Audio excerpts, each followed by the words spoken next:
nothing is working. They're frustrated. Well, that's a perfect time for them to be ready to accept external assistance or try something new. Give them that definition of insanity is doing the same thing you've always done, expecting different results. That's not going to work for you. How is that working out for you? Right? A good question you can ask in a kind of friendly way.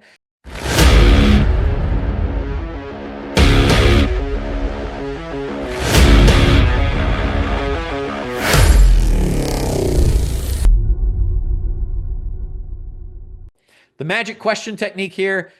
This is our proven technique to start meaningful conversations, right? That's identify referral opportunities first so you know who you can refer to, ideally. If you don't worry about it because we can connect you, okay? That are going to deliver the solutions. Marketing is pretty basic. The software stuff is pretty basic. Focus. Your strategic questions should reveal the actionable insights that you can do. I do think it's good to pre-research and go in armed with knowing what their biggest problems are, before maybe they don't even realize. And then our objective is that we're uncovering hidden referral opportunities through these conversations, thus conversations to cash flow.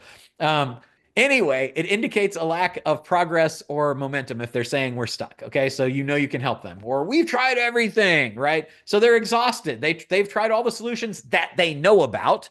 And that means that they should be open to new ideas, but you might have to push past the unhappy, scroungy face there that they're saying, we already tried it, nothing works. Okay, well, it's working for other businesses. Let me tell you about some case studies. That's where that case studies that you pull from your provider partners can be really, really helpful. Or nothing is working. They're frustrated. Well, that's a perfect time for them to be ready to accept external assistance or try something new. Give them that definition of insanity is doing the same thing you've always done, expecting different results. That's not going to work for you. How is that working out for you? Right? A good question you can ask in a kind of friendly way. Don't say, how's that working for you? Say, how's that working for you? Anyway, our short scenario would be the owner might say, yeah, man, our sales have been pretty flat for the last 5 months. And then you say, well, if we can help you fix and push through that plateau, what results would make you say this was just a home run? This was a total success.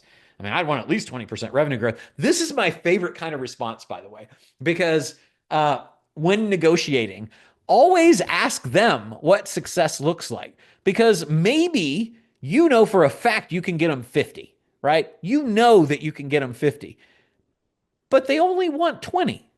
That's where their expectation is. And it's the same thing with price. When I'm talking to people about prices, and I'm like, well, what you know, what would you take for that thing that I'm talking about potentially buying? Like, well, I'd have to get at least, $3,000 for it. And I'm like, I was going to pay 6, so I'm super happy about that. So remember that number mentioning. Definitely let them find out what success looks like to them. Okay.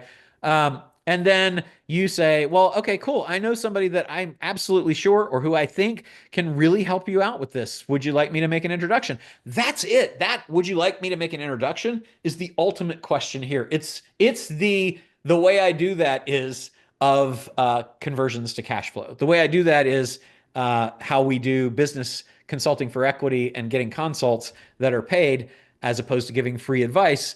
And this is the, kind of the conversations to cash flow version of that. Remember, we're looking to have a strategic foundation where you're building a win-win approach as your starting point. I do everything win-win. If anybody's unhappy in the deal, I don't want to get paid. I don't want that bad juju, bad karma out there.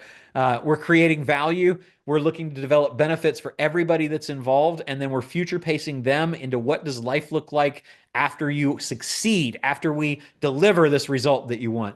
And then we're looking for stronger business relationships. We want increased deal success rates. We want lasting partnerships. We want to tell all of our potential partners and clients that we're a long-term relationship type of person. And that's what we're looking for when we're dealing with them. There are very often deal breakdowns as a result of confusion on value. So if you get resistance from the people that you're going to send the business to, I keep pointing over here. That's where they all are. They're all on the right of me. Everybody we're going to refer business to. They might resist paying a finder's fee. They might say that's too much. You're asking, that's too high. I can't possibly afford that. You want to have conversations with them because they're not usually people that say that aren't thinking about their current cost to acquire a customer.